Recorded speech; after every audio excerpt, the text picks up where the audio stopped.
Hey, and welcome back to the podcast. Emma Schermer Tamir is here from marketingbyemma.com. And Emma is all about breaking through the noise so that way you can grab and hold your customers' attention and boost your conversions. Marketing by Emma writes compelling copy that gets results. They dig deep into understanding who your brand is so they can authentically communicate with your target market. And they turn your websites into effective sales machines, but not just websites. We're talking about Amazon listings and packaging text, optimizing Amazon listings. That might mean writing from scratch or revising. They can craft your listings with keyword-rich copy that excite and appeal to your dream clients. We're going to dive in and jump in and find out what makes Emma tick, what she's all about, what makes her stand out. So Emma, glad to be speaking with you. I'm very excited to be here today. Excited to be here with you as well. Just talking about copywriting and how words matter and how you make some of those little adjustments, and it makes such a difference. And so, with all the things that you have going on, what is your current focus? What just gets you just excited to jump out of bed in the morning? Oh gosh, so many things. I love really digging deep and geeking out on human psychology. I think that it's not only essential to understand that for effective marketing, but really for every aspect of business, understanding how and why people make the decisions they do is endlessly fascinating, but also critical because so oftentimes we do not actually operate based on logic or even the way that we think we do. And so that's why it's so important for us as marketers to understand that so that we can work with the weird and wondrous ways that our minds think to help customers make the choices that are going to be best for them and best for our businesses.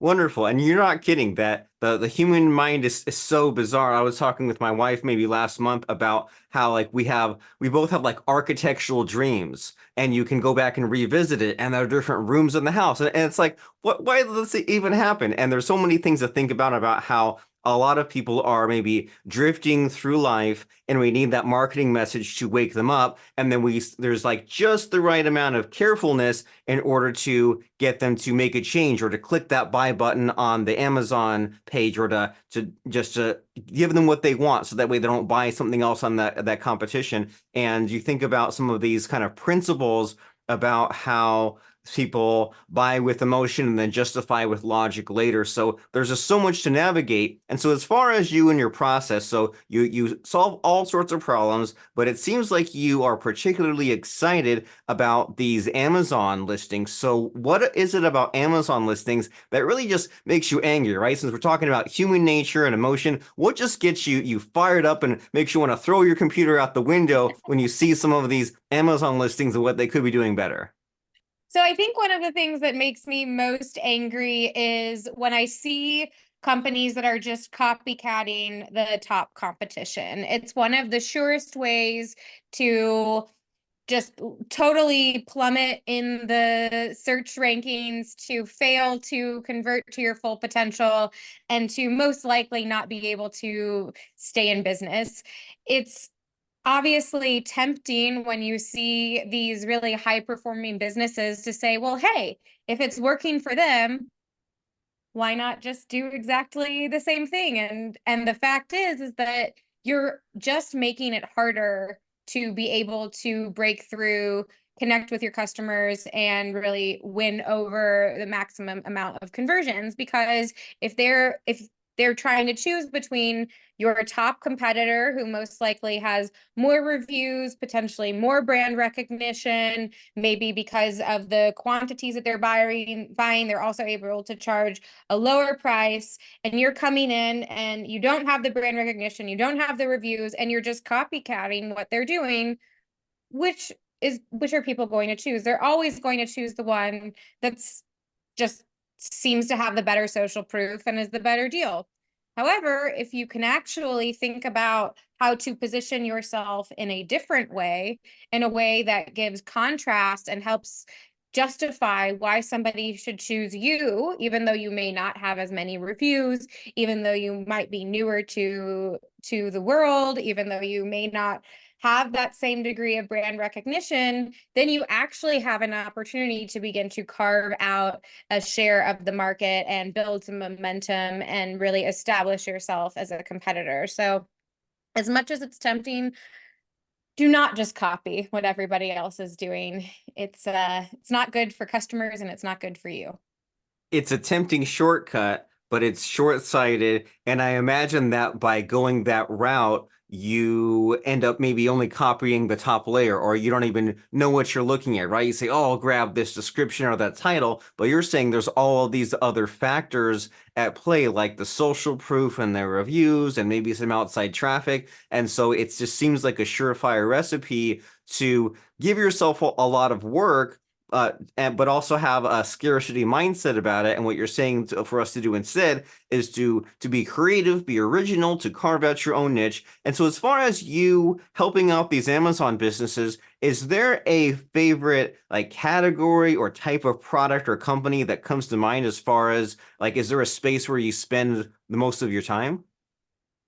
Because we have such a specialized skill set with both being understanding copywriting and SEO specifically for Amazon, we serve every category on the platform. We've worked with everything from um, bespoke fur products from Azerbaijan to adult industry products to you name it. It's really fun and interesting and exciting to be able to work with so many different types of brands and products and categories.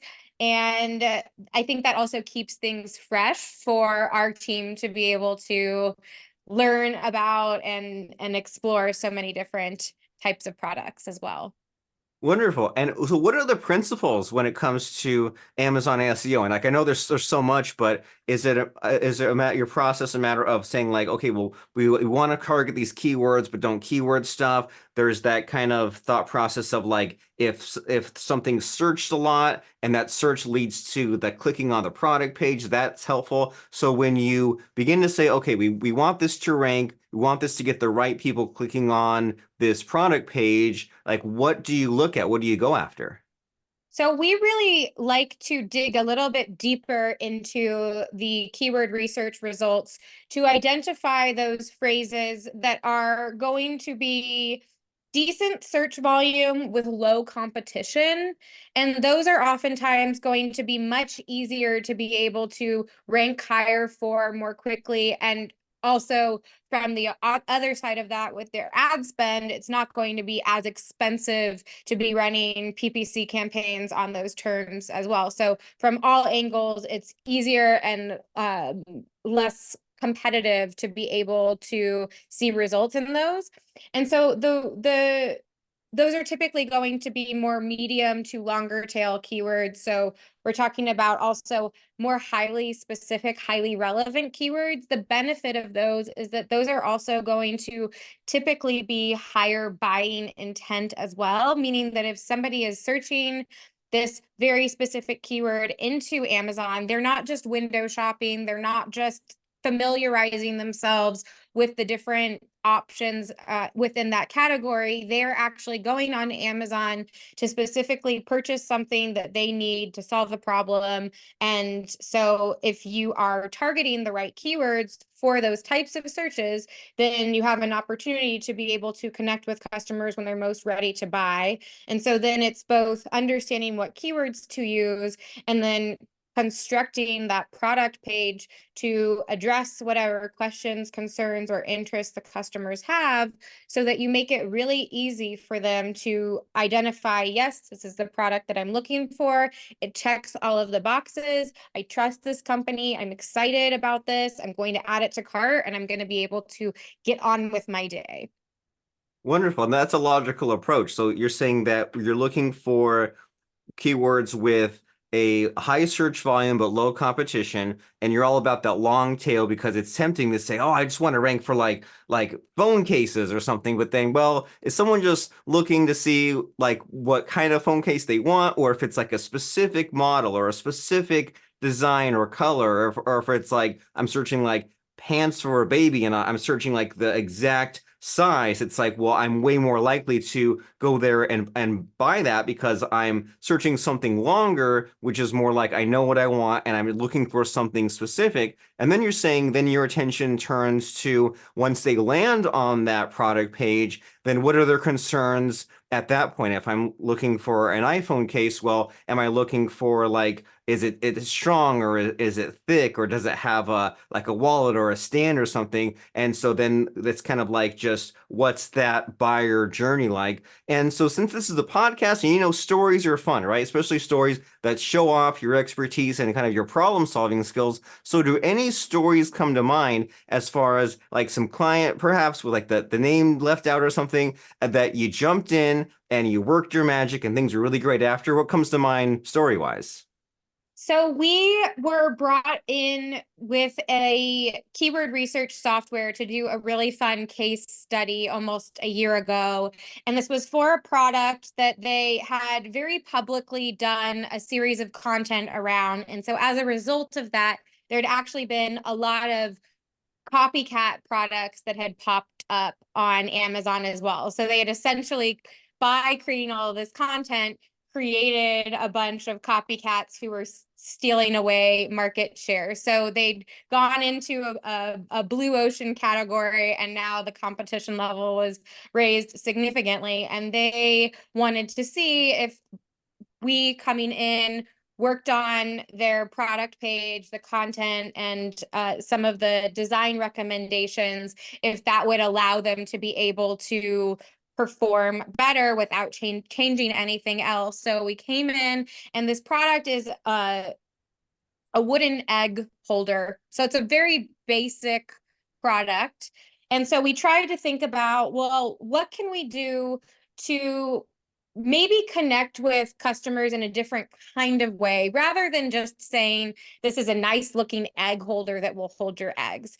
And so through our research, we recognized that there was a strong increase in things like homesteading, being able to get farm fresh eggs, and really just all, even if people weren't actually so going so far as to create their own homesteads, this idea of doing more from your house, having more integrity, higher integrity of ingredients and all of that stuff was very resonant for a lot of people. And so we decided to take that approach and connect with people that might have backyard chickens and show pictures of this of somebody collecting the chicken eggs. And so connecting with customers in all of these different ways that is not just on a very surface level, but going deeper into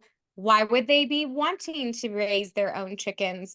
Because these are healthier eggs that they're going to be able to feel good about giving to their family. And so by really thinking deeply and positioning this in a more precise way that's going to connect in with stronger emotions and doing nothing else, we were able to impact the conversion rate very significantly and increase it by over 200%. All else being equal, with more competitors selling at a cheaper price.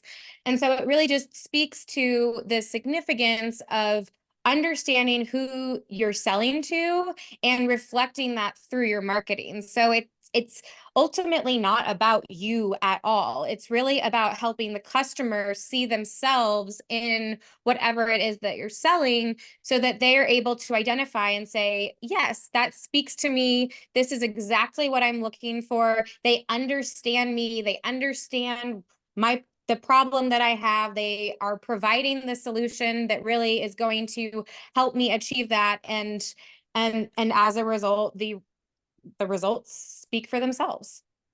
I imagine that was a fun process for you, just thinking this through, right? Because it can probably get boring thinking about keywords and headlines and bullet points and how do I phrase this? But that's great that you're thinking, okay, well, there's this egg holder, and then you took a few steps back and you said, well, wait a second. Instead of trying to sell on the features or the benefits or just what are the other egg holders like, you're saying, well, who actually wants this? And like, who are these people and what are their other needs? And what does that picture look like? And how can I relate to them and speak to their problems and what they want? And that's a very like deep thinking process, and it might take a while to get there, but it seems like that's a better approach than just looking at the superficial, which maybe that's something to get to, right? Clean up the language, you're gonna find like the copy, but it only gets you so far. And if you find yourself just overwhelmed with all the competition, because on with e-commerce, with Amazon especially, that competition can just flood in. So when you're trying to maybe fight back against that in a way, then you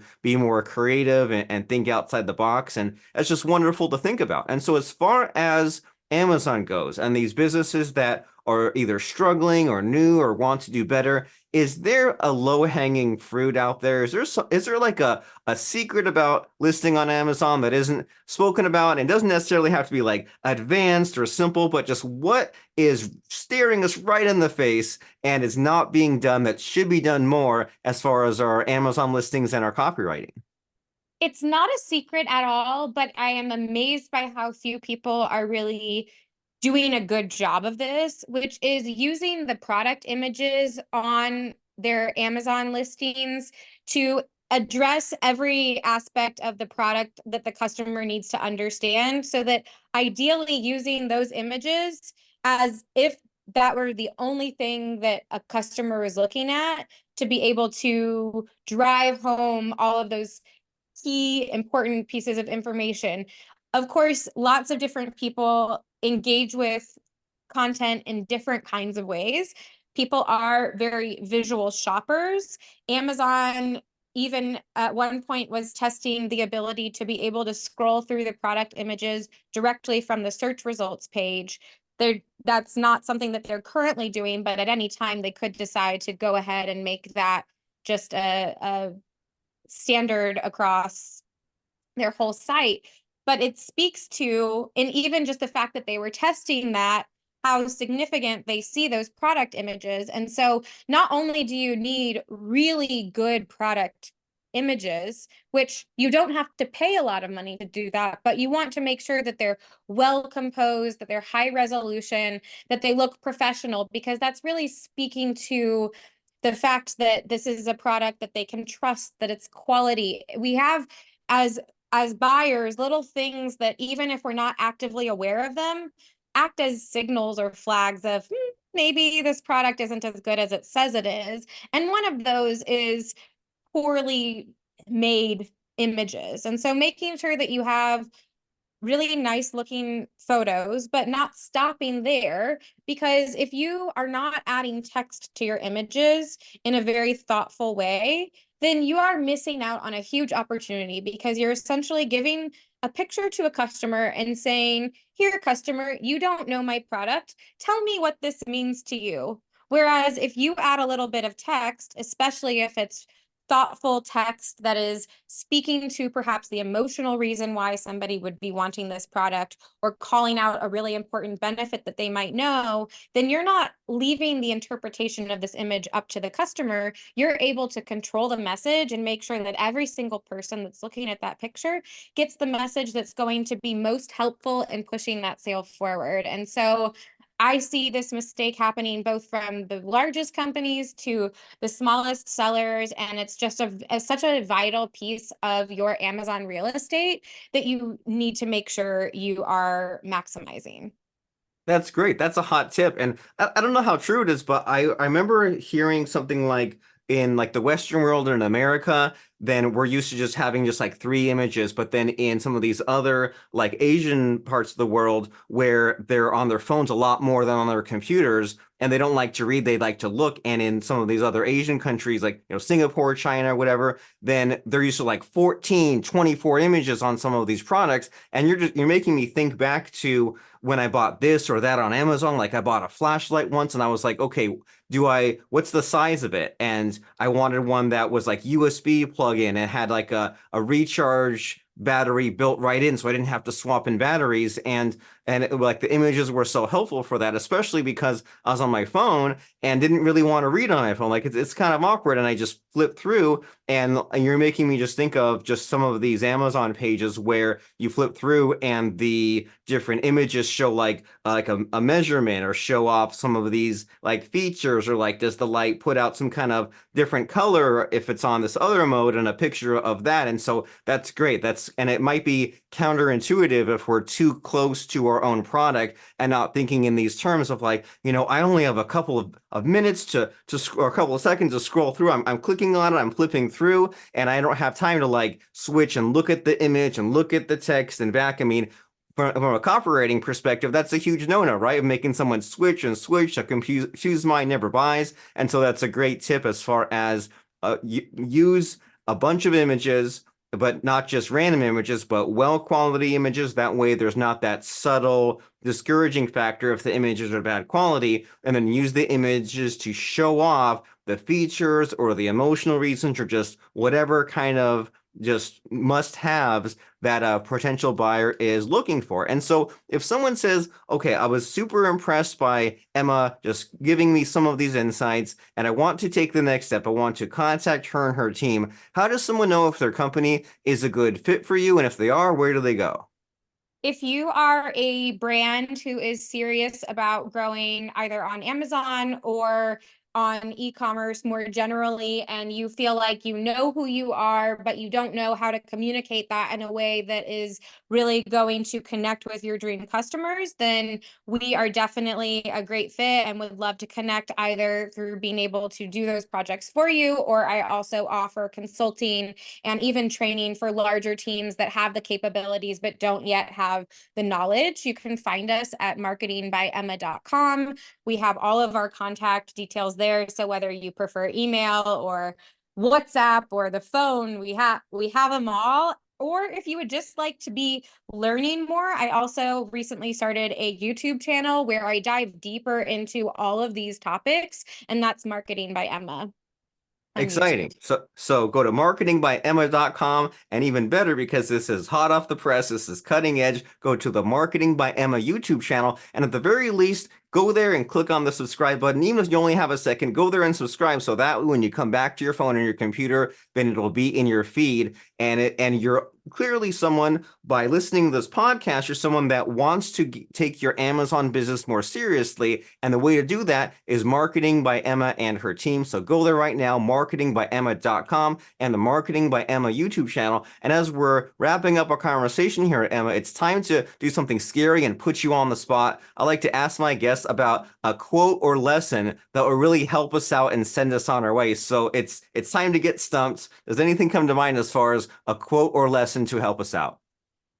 I'm bad with quotes. I feel like I always half remember quotes. So I'll Same. go with a lesson. And I think it's the lesson that I'm learning right now with this YouTube channel, which is you have to be bad at something before you get good at it. And it's okay to go through that period of learning and growing. And with YouTube, it's all happening publicly, which feels even more uncomfortable. But the only way to be able to actually get good at it is to create that content and to learn what works and what doesn't. So it's natural to want to gravitate to the things that you're good at. And that is great in business, recognizing what maybe somebody else should be doing instead and when to delegate. But also important is recognizing where there might be other areas of growth and opportunity, and don't allow that voice in your head telling you that you don't want to look stupid to keep you from being able to fulfill your full potential. That is encouraging and inspiring, that you need to leave your comfort zone. There are things that you're good at, but if you just keep playing it safe, then you'll get playing it safe results. And there are some of these things like listing your Amazon product and getting YouTube dialed in. Those are things that your future self is really good at, and the only way is through. So go through that period of difficulty and of the awkwardness and of being bad so that way you can be good later. And the way you can see that process in action is the Marketing by Emma YouTube channel. And then the way that you can get your Amazon product listing and increase your sales and everything that goes along with that is at marketingbyemma.com. So thank you, Emma, for showing up and just being a cool person and amazing us with some cool stories and advice. I appreciate you. Thank you so much for hosting me. It was great to chat with you.